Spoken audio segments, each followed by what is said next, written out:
Welcome, everyone. My name is Bridget. I'm part of the Responsum for Menopause team, and I just wanted to thank you all for joining us today for this special interview. We're thrilled to have a guest who will be sharing their personal journey through menopause, a topic that's so often overlooked, yet incredibly important. Our guest today brings a wealth of insight and experience to the conversation, offering a candid look at the challenges and lessons they learned through their menopause journey. I'm sure you'll find their story both inspiring and eye-opening. So let's jump right in and hear from our guest. I'd love to just hear off the bat, what has your overall menopause journey been like? I think like many people, it's going to have its ups and downs. It's going to have a lot of surprises. And no matter how much you read or how many people you talk to, it's still, everything's individual.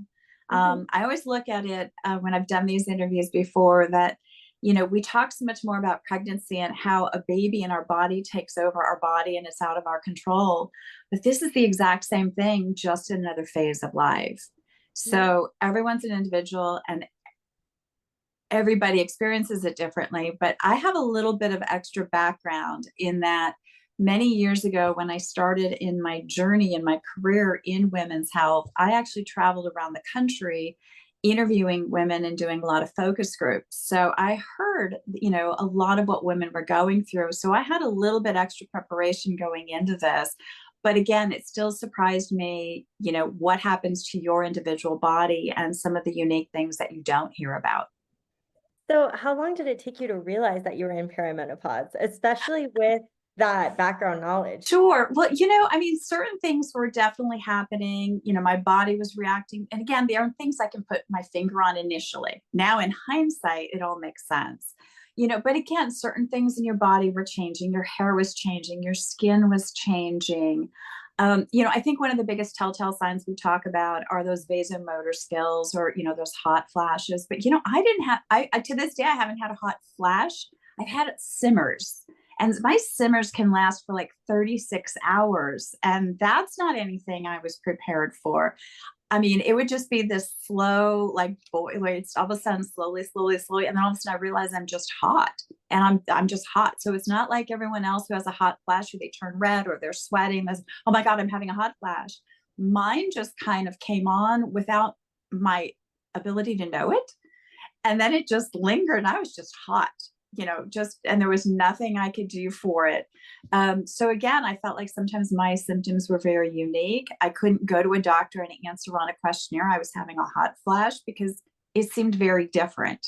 Mhm. I also know that it was really hard in my journey. Nothing against OBGYN, but a lot of these OBs deliver babies. And many of them are not even in menopause. And so they don't even know what to look for. I mean, my individual OB, when I even asked her, hey, can we see if I'm in perimenopause? Again, with the knowledge that I had going in.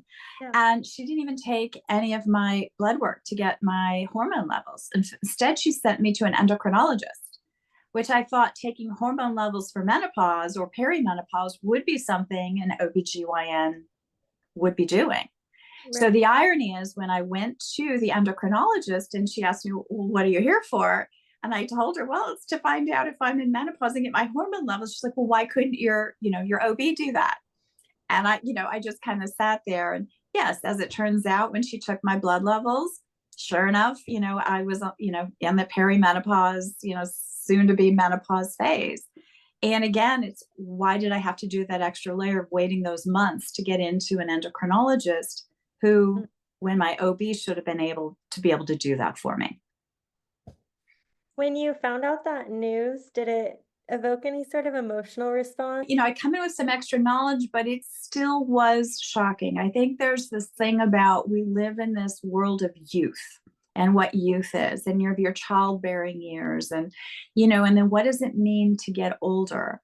And as I went through it, even though, again, all the knowledge I had and all the education I had done and all the patient advocacy work I had done when I was younger, didn't prepare me for how I personally felt about getting older and what that meant for me. And I'll probably even tear up still because it just means to some extent we feel we're not as viable, we're not as vibrant, we're going into, some may say that crone stage of life. And that's not a very pleasant term either, even though it's supposed to be filled with, wisdom and life experience.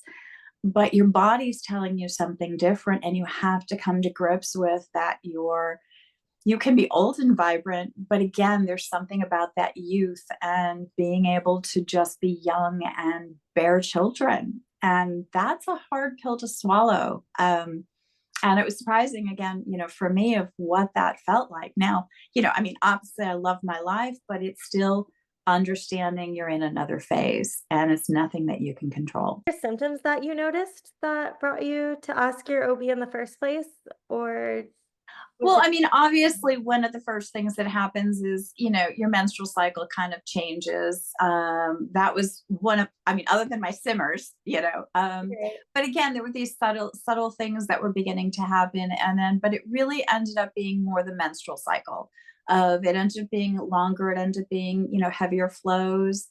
It got to the point, I think I was bleeding every day for like 6 months. And my mother kept saying, go to the doctor. You probably have cancer. There's something serious wrong with you. I said, no, mom, it's probably just menopause. And, the body just does what the body does. And I tried to accept what it was.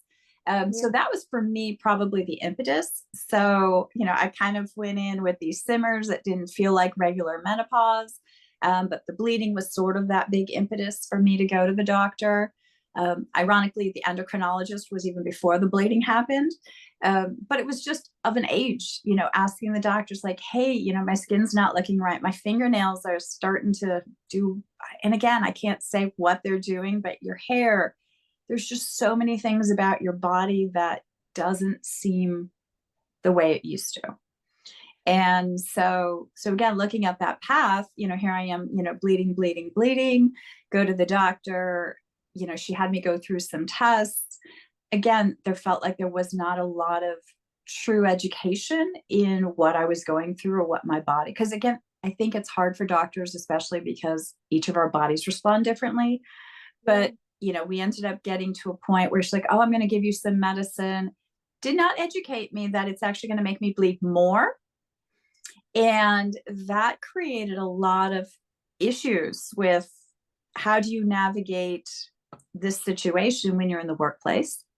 Mhm. And so that created some additional, you know, issues for me personally. And then at that point, you know, it kind of stopped and then it started. And then it was again this, am I in? Am I out? Am I in? And, the traditional, what definition I think of menopause is you have to go for 1 year without having your period. And so then you have to start the clock. Just when you think you're out of it, all of a sudden you get your period and you have to start again. Yeah. So there is it again, it's you feel like you're on almost a hamster wheel of trying to just figure out what's going on with my body and where am I going to get to and what is tomorrow going to bring. Recently, postpartum. So I just can relate on the different phase of life of just like the roller coaster of hormones and just trying to figure out what your new normal is. And so it's just interesting, like every different phase of life kind of brings that back to us. Well, but again, going back to being, having a baby and being, everything that happens to the changes of your body and, that postpartum, as it's hard for your body to come back. What it's going to look. I mean, my foot grew, I grew a size in the shoe, which, is something they don't tell you about either. Yeah. But, that we accept because we're bringing life into the world. But again, going through this phase where we're not bringing life, we're kind of in the, what last third of our lives or whatever the actual time frame is, and all of a sudden again these same changes that are beautiful when there's a baby inside of us, that all of a sudden like I have this little like spare tire that's coming up. Emotions, I think, going back and to answer your other question, what was one of the bigger impetuses for me to go to the OB and start asking is I felt like my emotions were out of control, much like they are when you're pregnant, because you Yeah. have those highs and then the postpartum and then the no sleep. But Yeah. okay, I don't have that excuse. So why am I feeling this inner rage at times? Why am I just so weepy and emotional? And again, I don't have a real reason except, oh, yeah, it must be this perimenopause that I'm going through. My body is readjusting, but when is it going to stop? It's not like 9 months from now I deliver a baby. this could go on for years, and there's constantly a readjustment in your body. And that's the most amazing thing to me right now, is that, post menopause, there's still constant changes. There's still things, and we're still uncovering new things about menopause, about what happens to a woman's body. What do you think took you by the most surprise? Either like that you noticed in the moment or one of those ones that were you noticed in hindsight. Well, I think, and again, some people equate this just with getting older, but again, more that I'm reading and more that we're understanding is sort of like your joints and your bones is something that's really not talked about and was never really thought about. Of, again, what happens for women as they lose their estrogen.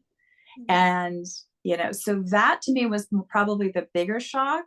And again, I think sort of the leveling off and trying to figure out where my emotions are, which ones are real and which ones are out of my control because of my hormones are just out of balance.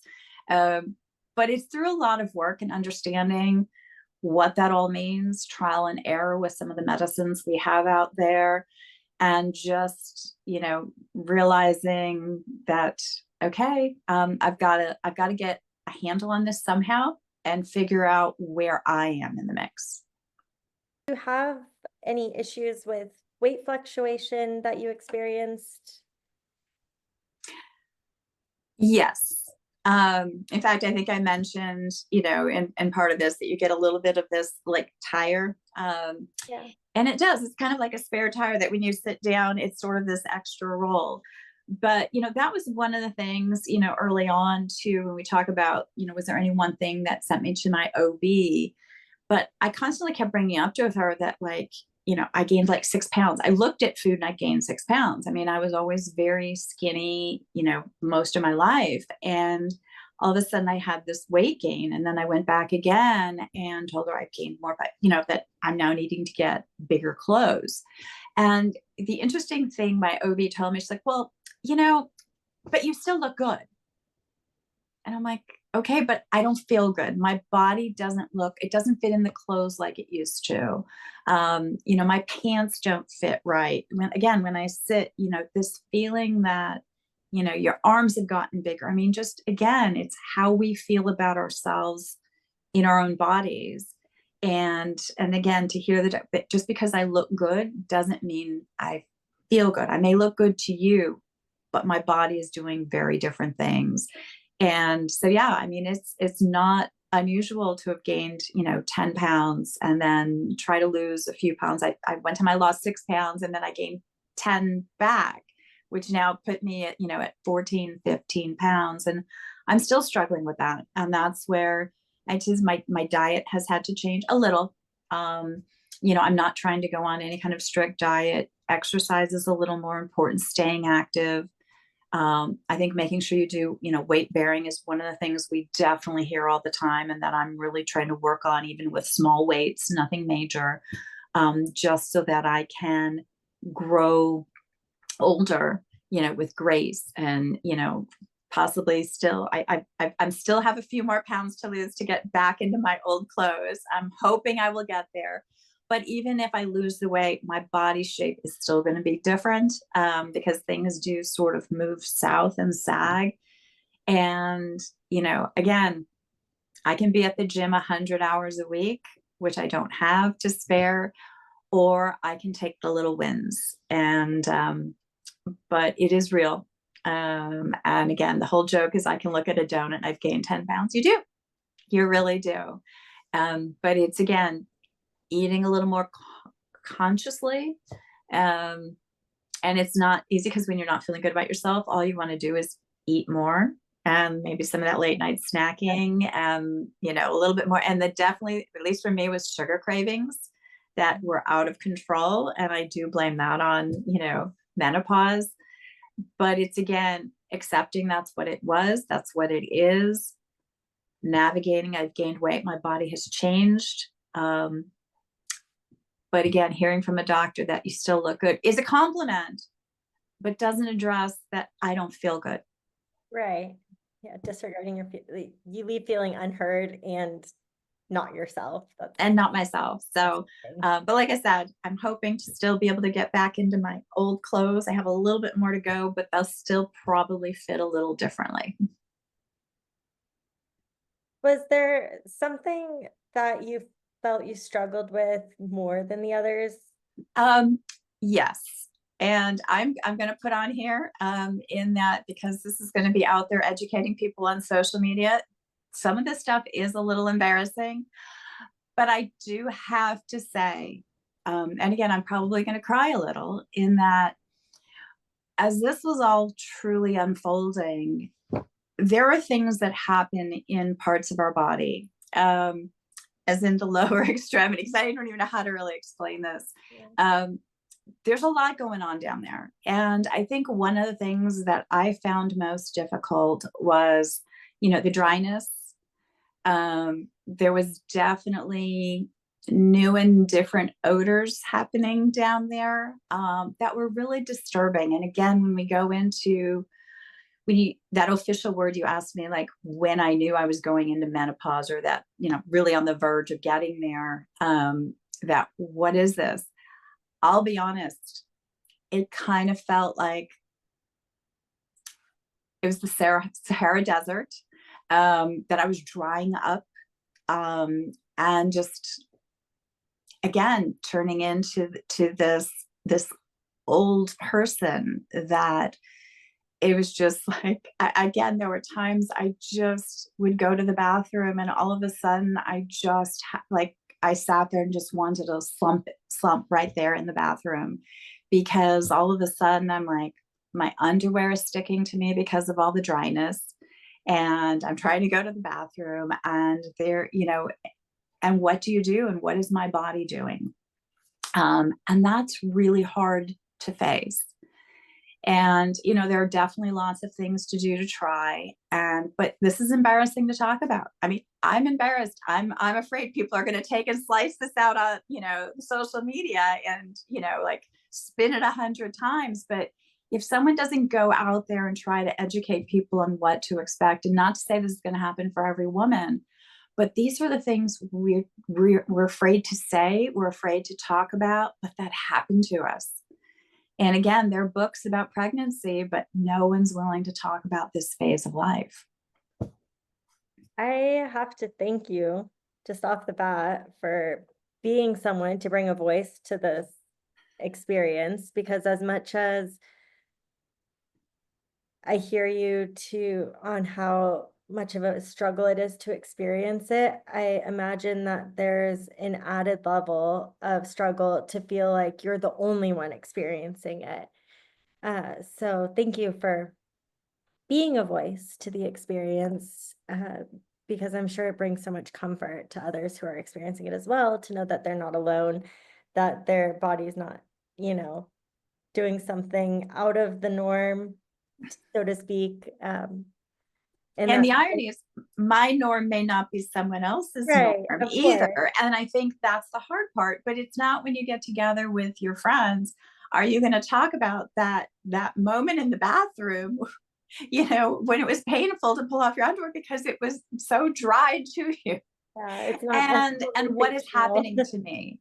Yeah. And again, I go back and I kept listening in my head to those voices of the women that did those focus groups. And none of them even got to this level of depth of personal. Vulnerability. And what I hear a lot is that women are even too embarrassed to talk to their own doctor, and it's about their own body. And again, sometimes the doctors don't even understand, they dismiss what some of the things we're saying. So I think it's up to us, and I'm hoping that I can help someone else and start the conversation. um, it's not easy, and some of it feels really embarrassing.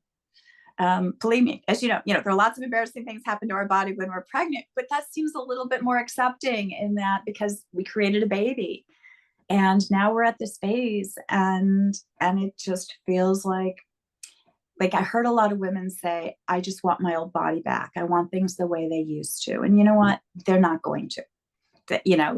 I would love that too. But I always have those voices of those women in my head. that it's not going to. And there was one woman in particular in Philadelphia, and she basically said, we need to embrace where we are. And again, when I was in the bathroom those several times, I kept trying to hear her voice. I want to embrace this. I want to embrace this. But it was really hard. It was really hard, but this is where I'm at. And I can go around and feel horrible about where my life is going. Or I can say, like, okay, I can't fight it. I have to accept what this is, try to get as many answers as I can, do the research, try to talk to my doctor. If my doctor didn't work for me, go find one who's more specialized in gynecology, which I did, and just, start beginning to feel like I can live through this phase of life. Women have done it for centuries, and we can be vibrant and we can be, you know, genuine and experienced, and we can still live life and we can still be happy. And we just have to learn to find different shampoos and conditioners for our hair because it doesn't work anymore. And we have to find new moisturizers for our skin and eat a little differently and drink more water, and all those anecdotal things can help ease it and make us get through it. Because I got through menopause. I'm not saying I'm symptom free by any means, but I'm now learning to embrace it. But that took several years to do. It took several years to understand what my body's doing and to know that it's going to keep changing, probably for the next decade or more. So you had mentioned that there's things you could try. Are there any specific treatments that you tried to alleviate some of the symptoms? Sure. So I know there's a lot of discussion and, some debate about, hormone replacement therapy. Excuse me. I'll be honest, I tried that twice. And I'm not a medical doctor at this. I'm just going to explain what's going on for me and, where I'm at. So I went on low dose hormone replacement therapy initially just to kind of like, okay, you're going through this. Maybe it'll help with your heat simmers and your moods and emotions. And, vaginal dryness is a whole nother thing. I mean, we can even start talking about, painful sex, but it all kind of goes into that same category. So I tried it. Unfortunately for me, I have a hard time taking most prescription medicines, regardless of class or disease state. So I tried with Eager, but the reward didn't kind of do enough for me for trying to get over the hump of some of the side effects. And I think that's another thing that the doctors don't always explain to you, is that even with low dose hormone replacement therapy, there is kind of a period where you may get some mild side effect symptoms, and your body can adjust to it after a certain amount of time. And, and it may work for some women, and, it may not work for others. And unfortunately, I was that person it didn't work for. So I needed to find some different types of therapies. And, there are things like acupuncture. That really helped me a lot, especially with the mood swings and the emotions that went along with it. I hate to, coin it, meditation, journaling is wonderful, even though it's not medical. One of the things that, you can do is there are non-prescription ways of working on vaginal dryness. There are some prescription ones, but again, not with hormones or anything, but different types of therapies there. And I'll be honest, the one that I think I liked the most, that seemed to get the most, is even just a little bit of a light estrogen vaginal cream. And again, there's ways if you have the right doctor, they'll tell you kind of certain things that you can do to just kind of take the edge off. Once in a while, I think that's all we really need sometimes, is to take the edge off. I did go through, again, because, at a certain age, post-menopausal, I was having a lot of, hip, joint, shoulder things going on. I hear a lot of my friends talking about frozen shoulder, and they were trying to think if there's any link to menopause on that. So I did try low dose again, a little bit of low dose hormone replacement therapy. I got on a little bit longer, but didn't see the reward with the joints, for some of the, again, the side effects that I personally experienced. So I just literally finished that second try probably a couple months ago. But found a couple other, again, those other things like, the estrogen cream, just using some of it externally, in your female area.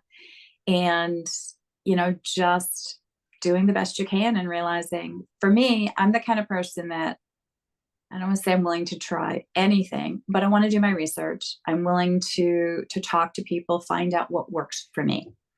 And I think that's the hard part, is making sure that anyone who's out there has to be able to talk about what's going on. They have to be honest, no matter how embarrassing it might be, because there might be an option. Coconut oil is a Yeah. big is a big thing out there as well. You get it at your local grocery store. It's understanding how to use it, and how to use it properly, and not use too much, so not everything's all greasy. And there's all these like funny yet anecdotal things. And I think if you go in with the right attitude, and it's hard, but I've got to the point where I just kind of laugh about it now. Just some of the crazy things that, again, it's if you can laugh about it and laugh at yourself and just still go out there and shine, I think that's the best thing you can do as a woman in perimenopause or postmenopausal. Absolutely. So I want to touch a bit. I know you mentioned that menopause, the journey can bring its own challenges in the workplace. Have you ever faced any stigma, professionally or personally, on this journey? Um, I'm not sure I want to say stigma per se. I think the hard part, and I'll speak a little bit about the women that I was on that journey with when I interviewed them. I mean, there are a lot of people who talk, and women now, and even some of my friends who, they're in a major meeting and having a hot flash, for example, and they're turning red. And you can talk about ways of wearing layers. And, a lot of people, even in wintertime, when everyone's wearing sweaters, you're wearing a tank top and you start taking it off. But where's the professionalism of what you can do in the workplace? And, these men have to see me do this. And I'm going to the bathroom more often than all my colleagues. And, what are the men doing? Or, I mean, even getting migraine headaches. I mean, there's just so many things that kind of come under this. My situation was slightly different. I see customers on a regular basis. I'm constantly on the road and in the car. Um, but as I said, I had some severe issues with lots of massive bleeding, continuous bleeding. I mean, I got to the point I had to keep a change of clothes in the car, because I'm not in an office situation. Where do I go to the bathroom? So there were times I may have had to come home early and not kind of finish my day. I always tried, if I did have a set appointment with a customer, to show up as best I can under the circumstances.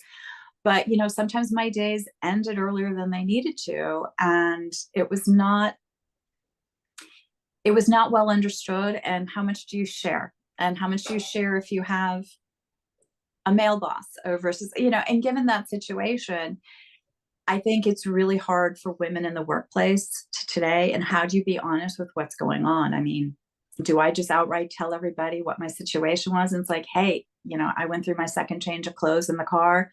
I'm now having to change in the McDonald's parking lot. And I just needed to come home because you know what? It didn't feel really good. And I don't know what more to do. And I'm kind of in an embarrassed situation.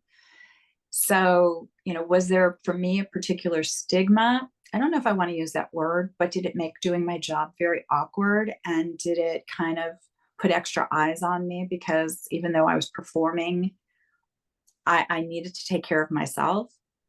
That put a lot of extra pressure and strain on me to try to perform. And I think that puts a lot of pressure on women in any kind of workplace to, how do I navigate this? How do I take care of what I need to take care of when I'm having these symptoms? And how do I do my job? Struggling with that, like, you deserve privacy, but you want to explain because it's making such an impact. That's a difficult line to toe. Mm-hmm. Well, and I think if we even look at mothers in the workplace and new moms and the fight and struggle they had to just get privacy, to be able to get a room, to be able to pump and be able to try to do their job.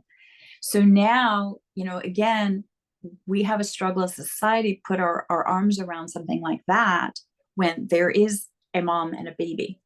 Now we have a woman who's now dealing with very private, personal pieces of information that, from even an HR perspective, probably shouldn't even be shared in the workplace. But what do you do? Right.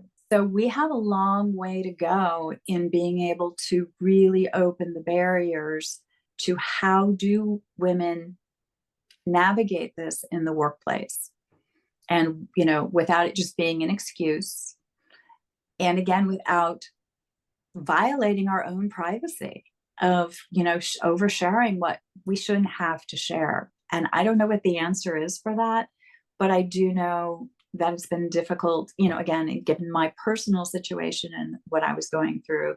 And I can only imagine that all the women I've heard of. And what do we do? What do we do when you just don't know how to navigate your symptoms and your job at the same time?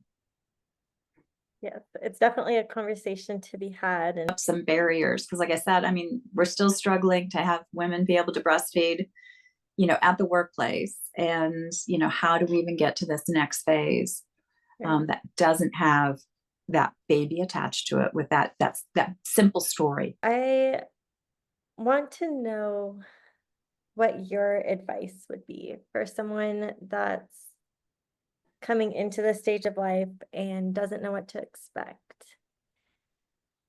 Sure. And I know, there aren't as many resources out there. I know we can all Google, but not every source out there is reliable.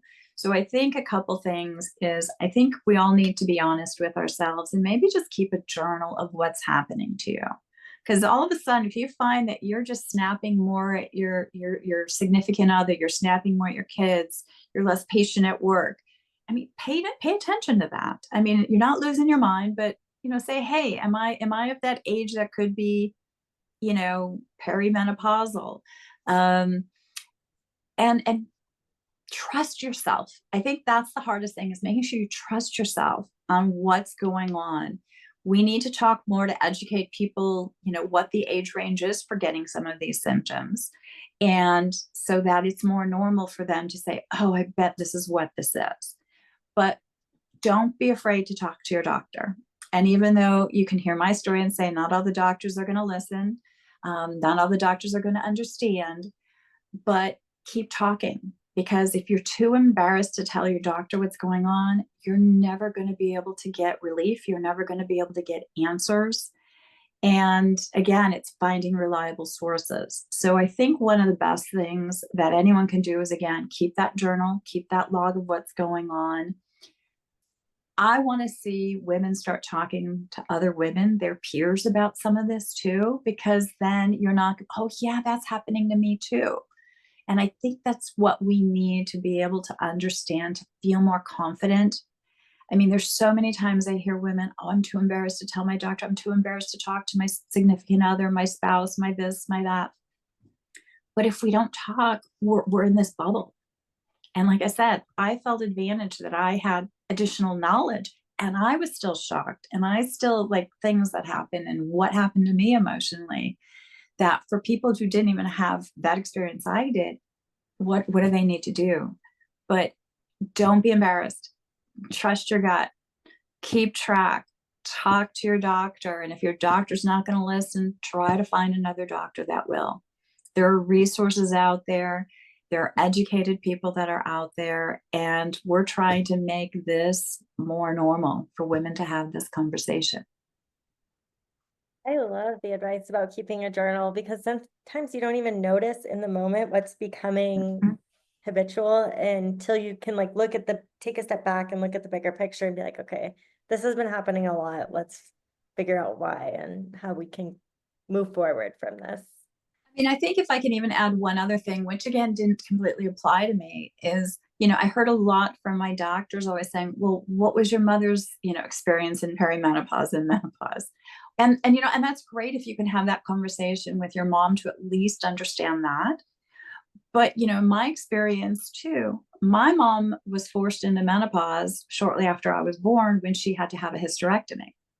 So that's really not what was her experience.